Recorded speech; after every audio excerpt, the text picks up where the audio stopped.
రాష్ట్ర ప్రభుత్వం ప్రవేశపెట్టిన బడ్జెట్ నిజంగా చూస్తున్నా వస్తున్నది. అది అంకెల గారడీలు, కేటాయింపుల ప్రగల్భాలు తప్ప ఒక నయా పైసా తెలంగాణ రాష్ట్ర ప్రజానికానికి ఒరిగింది లేదు. తిరిగి ఇక చిప్ప చేతికి ఇస్తాం బిచ్చమెత్తుకోరన్న పరిస్థితి వచ్చింది.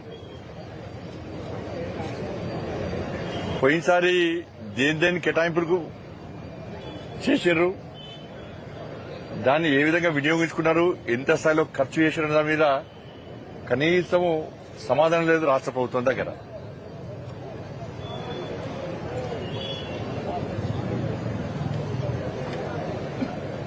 రాష్ట్ర ప్రభుత్వం దగ్గర సరైన లెక్కలు లేవు.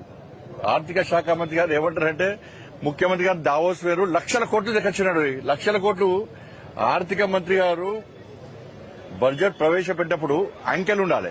సరే గరడి చేస్తారా, ఏం చేస్తారో లెక్కనైతే ఉండాలి, లెక్కపత్రం ఉండాలి. లక్షల కోట్లు తీసుకొచ్చిండు అని చెప్పి లెక్కపత్రం లేకుండా చెప్తున్నారు రాష్ట్ర ఆర్థిక శాఖ మంత్రి గారు. ఇలా విద్యను నాశనం చేశారు, వైద్యం నాశనం చేశారు. ఇలా నువ్వు వేసుకున్న విద్యా కమిషన్ అర్బన్ నక్సల్స్ భావాజాలం ఉన్న వ్యక్తులతోని నువ్వు వేసుకున్న విద్యా కమిషన్, నీ ముద్దుల విద్యా కమిషన్, నువ్వు చాలా ఏదో ఆశతోని నేను ఇది చేస్తా అది చేస్తా అని చెప్పి అంగులు ఆర్భాటాలు చేసి అర్బన్ నక్సల్తో విద్యా కమిషన్ వేసినావు. ఆ విద్యా కమిషన్ విద్యకు 16% బడ్జెట్ కేటాయించాలని చెప్పి నీకు నివేదిక సమర్పించింది. మరి నువ్వేసుకున్న అర్బన్ నక్సల్స్ విద్యా కమిషన్ నే పట్టించుకోలేను. 8% మాత్రమే బడ్జెట్ కేటాయించినావు, 8% మాత్రమే.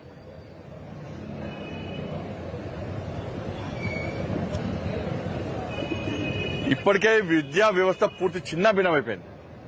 దాన్ని కాపాడాల్సినటువంటి విద్యాశాఖ మంత్రి ఉంటే మళ్ళీ ఆయన ముఖ్యమంత్రి విద్యాశాఖ మంత్రి మన ముఖ్యమంత్రి.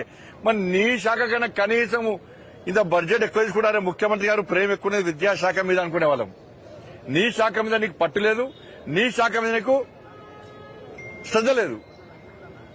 నువ్వేసుకున్న కమిషన్ నువ్వు పడుచుకుంటావు, చెత్తపడ పడేసినావు.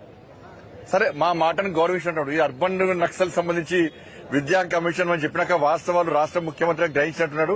ఇదంతా ఫేక్ రిపోర్ట్, ఇది దీనికి కేటాయించిన అవసరం లేని చెప్పి అనుకుంటారు రాష్ట్ర ముఖ్యమంత్రి గారు.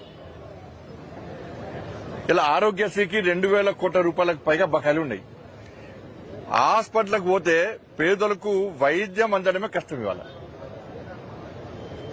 ప్రాణాలు అరచేతిలో పట్టుకుని హాస్పిటల్ పోతే బతుకుతమా సస్తమా ఆడ పోతే లక్షల బిల్లు కట్టలేని స్థితిలో పేద ప్రజలు ఉన్నారు, దౌర్భాగ్య స్థితిలో పేద ప్రజలు ఉన్నారు.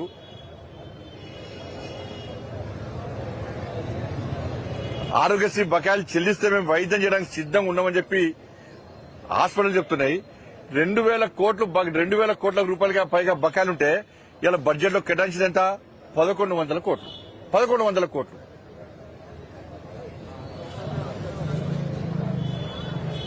వ్యవసాయం సంబంధించి 22వ తారీఖు రైతు భరోసా ఇస్తా. ఏమైంది రైతు భరోసా?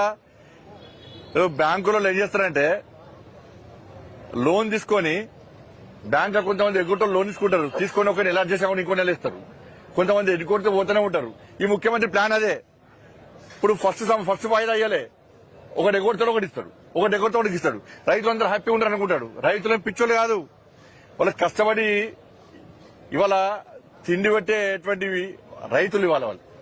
వాళ్ళ కష్టమైంది, వాళ్ళ బాధ ఏంది, వాళ్ళు చేస్తున్న అప్పుల లెక్కెంత, వాళ్ళు తీసుకున్న లోన్ల లెక్కెంత, ఎంత మిచ్చి చెల్లించాలి, రాష్ట్ర ప్రభుత్వం ఏమిచ్చింది, హామీ ఇచ్చింది, ఏ విధంగా మోసం చేస్తుంది, ఎన్ని దఫాలు ఇవ్వాలనో ఎన్ని దఫాలు ఇస్తలేదో, ఎంత ఎగ్గొడుతుందో రైతులకు పూర్తి అవగాహన ఉన్నది. కానీ రైతులకు అవగాహన ఉన్న విషయాన్ని రాష్ట్ర ముఖ్యమంత్రి గుర్తిస్తలేడు, గమనిస్తలేడు. రైతులు అమాయకులుగా భావిస్తున్నారు రాష్ట్ర ముఖ్యమంత్రి. 18,000 కోట్లు కేటాయిస్తావా నువ్వు?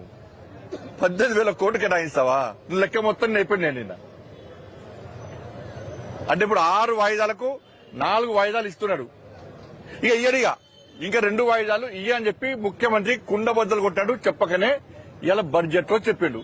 బడ్జెట్ లో రైతు భరోసాకు నిధులు కేటాయించలేదు అంటే ఇక రైతు భరోసా ఇక 200 ఇస్తా, పాతదియా నెక్స్ట్ ఇక పాతదియా ఎందుకంటే జూన్ వస్తే మళ్ళీ ఇంకో వాయిదా ఇవ్వాలి. ఈ జూన్ వస్తే ఇంకో వాయిదా ఇవ్వాలి. ఈ ఇయరంటిగా రైతాంగం అర్థం చేసుకోవాలి, రైతు సమాజం అర్థం చేసుకోవాలి. ఇక రైతు భరోసా ఒక్కసారి ఇస్తాడు, పాత దిగాడు, నెక్స్ట్ ఇయర్ కథ కేల్ కథ దుకాణం బంద్.